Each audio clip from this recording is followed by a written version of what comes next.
I have been a face-to-face batch student from Bangalore, batch 3 Gayana Samaja. I started my preparation after internship, but post-internship was my very serious attempt. I have taken the classes very seriously. I was staying in a PG in Bangalore here itself. I have attended all the classes and I have followed every instruction given by every faculty at DBMCI, especially Tamim sir.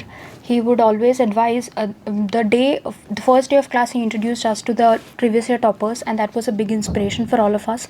It was after his suggestion that I have blocked all the social media that I had on my phone, and that was a really big change because we need focus.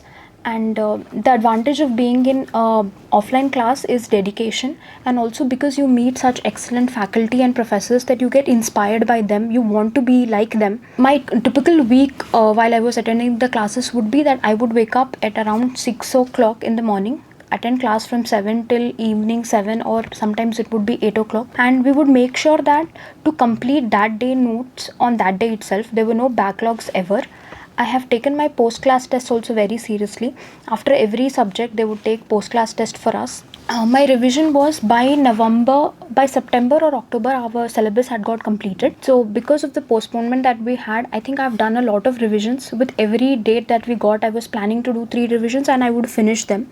For me, doing main notes was very, very important. I would underline important things, but because I had read the notes so very many times that I could revise the entire syllabus in the last 10 or 15 days before the exam. I don't think I've done anything extra compared to other people to be able to get this rank, but I feel is what everyone needs to understand is consistency is the key. It is easier said than done. Continuously start reading, you get into the habit of it, and when you take even one day off, it feels like you're very free. So one needs to get into that frame of mind that you have to be consistent, and no matter whatever comes, you have to work. It's not that you take one day off. You can take hours in a day off, but do not take days at a stretch off. The faculty in DBMCI, I am a fan of Ashwini sir. I'll have to say this. You can attend his classes online, but offline Ashwini sir classes has to be attended. It's an experience in itself. The 6 days class that sir takes, it's brilliant. We would wake up an hour or 2 hours early to be able to get the first row benches for his classes. So I think Ashwini sir is best. Also, Jay Arora sir is really, really good. That was also an experience in itself because we had so much syllabus to complete, and sir was relentless. Even during the lunch breaks, he would sit there. He was always available. So I think his classes were also very good. Revisions and frequencies of GTs would be initially when you're taking down your note, the first 6 months when you're making your own handwritten notes, it is wiser to do 1 or 2 GTs a month. The first 2 months will be difficult because you're only preparing, you're telling your mind that you have to sit at a place constantly for 3 hours, which is important. It was difficult for me in the initial days to sit constantly for 3.5 hours. If you are done with your notes, once thorough reading has been done, then the frequency has to increase. You have to do it 3 times a month, then once a week also you have to do.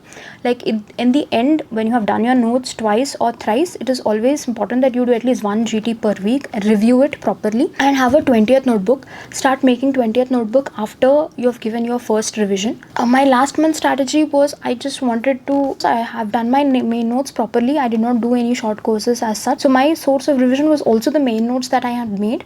Because of multiple revisions, it was easier for me to finish reading it in say 10 days or 12 days. Vote of thanks to anyone would be, I would like to obviously thank my parents. They have never pressurized me. I had the privilege of sitting at home at one place and do nothing but just study. The entire credit goes to my parents and faculty at DBMCI.